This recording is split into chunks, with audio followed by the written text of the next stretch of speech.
Yes. 100 शब्द प्रति minute. Dictation start होगी 5 सेकंड बाद।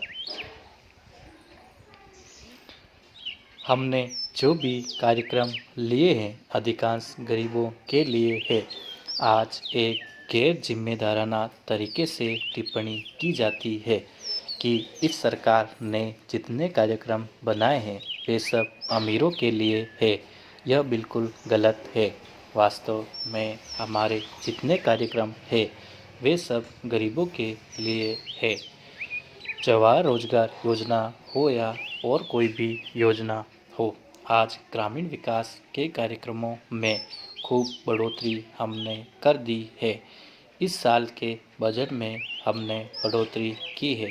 शिक्षा के कार्यक्रम में, स्वास्थ्य के कार्यक्रम में, रूरल डेवलपमेंट के कार्यक्रम में और कई कार्यक्रमों में जिनका फ़ायदा सीधे सीधे गरीबों को मिलता है, देहात वालों को मिलता है। उनको देखते हुए कोई यह नहीं कह सकता कि ये कार्यक्रम अमीरों के लिए है। हाँ, यह जरूरी है कि यहाँ औद्योगिकरण होना है। पैसा हमारे पास नहीं है, यह देश गरीब है और हमसे पहले जो सरकारें आई थी उन्होंने इसे और गरीब बनाया।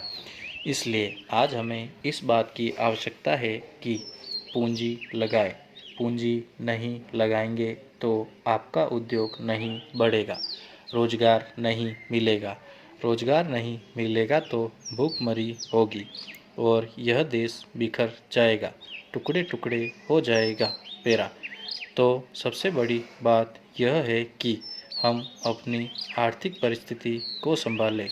इसके लिए औद्योगिकरण का एक बृहद कार्यक्रम हमें लेना है और हम ले चुके हैं।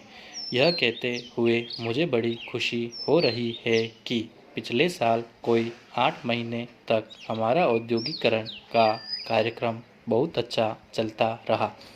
लेकिन 6 दिसंबर के बाद और बम्बई में जो बम फटे उसके कारण इसमें कुछ कमी आई, कुछ यह मंदा पड़ गया।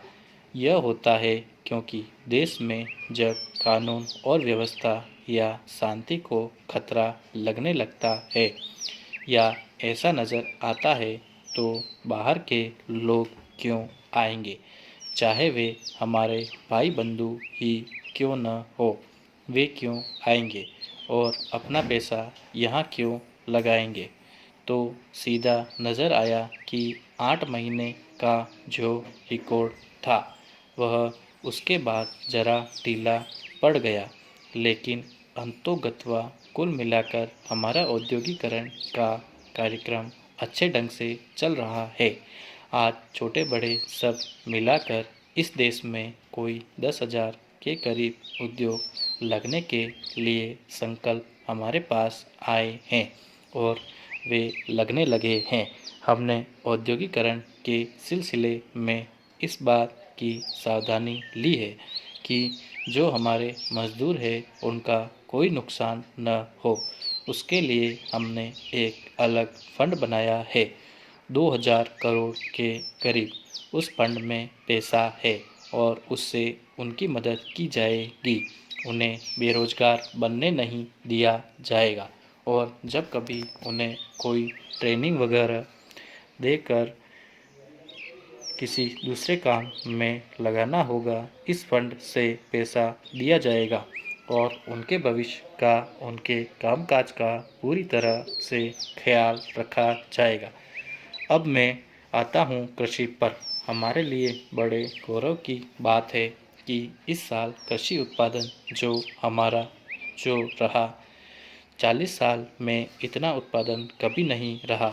इतना उत्पादन हमने बढ़ाया और मैं आप सब लोगों की तरफ से, राष्ट्र की तरफ से, सरकार की तरफ से भारत के किसान को बधाई देना चाहता हूँ, उनका अभिनंदन करना चाहता हूँ। मेरा दूसरी योजना जो है वह हमारे बच्चों के लिए है। हमने कई योजनाएं देश के बच्चों के लिए बनाई है। एक योजना वह है जिससे उनको शिक्षा मिलती है। पिछली 40 सालों में शिक्षा के क्षेत्र में कितनी प्रगति हुई है यह मुझे बताने की कोई आवश्यकता नहीं, ये सब आप लोग जानते हैं। 50 साल पहले पूरे ज़िले में एक आध हाई स्कूल होता था। बड़ी मुश्किल से कई ऐसे ज़िले थे जहाँ कोई हाई स्कूल था ही नहीं। कई लाखों गांव ऐसे थे जहां प्राइमरी स्कूल, प्राथमिक पाठशाला नहीं थी। पैरा आज़ादी के बाद हमने लाखों की संख्या में प्राथमिक पाठशालाएं बनाई है, माध्यमिक विद्यालय बनाए हैं, हाई स्कूल बनाए हैं, कॉलेज बनाए हैं।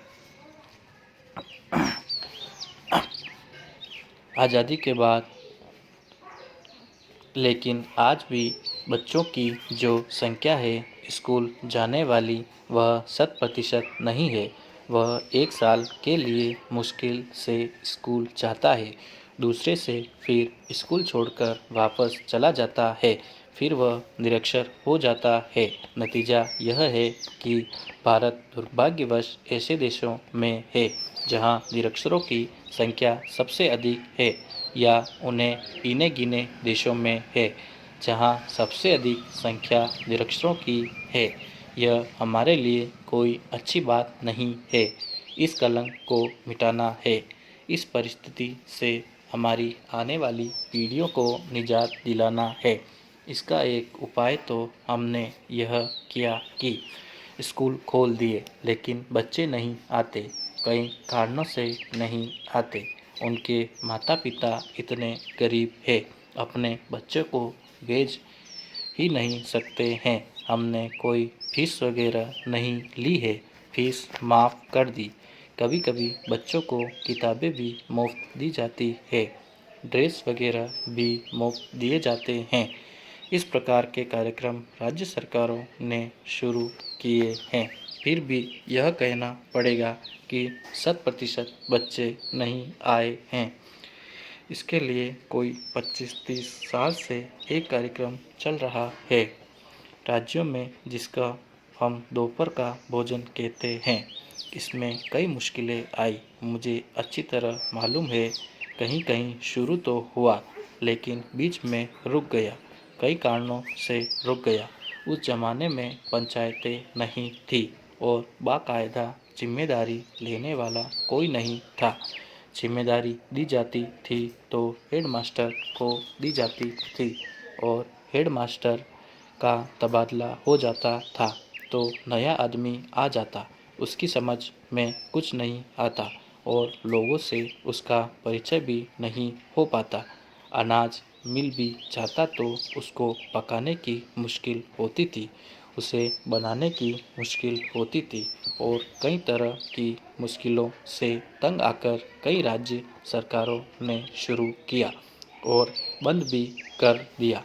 आज कोई 4-6 राज्य सरकारें ऐसी हैं जिन्होंने सभी मुश्किलों का सामना करके इसे जारी रखा है, लेकिन राज्य सरकारों पर छोड़ने से उसकी कई मुश्किलें हैं जिनके चलते इस कार्यक्रम को जारी नहीं रख सकते। पैरा अब पहली बात तो यह थी, उस ज़माने में अनाज भी नहीं मिलता था, अनाज की कमी थी हमारे देश में, और सूजी वगैरह चीज़ें बाहर से आती थी, अमेरिका से कभी कभी आती थी। जब भेजना बंद हो गया, अनाज आना बंद हो गया, तो हमारा कार्यक्रम बंद हो गया। स्टॉप।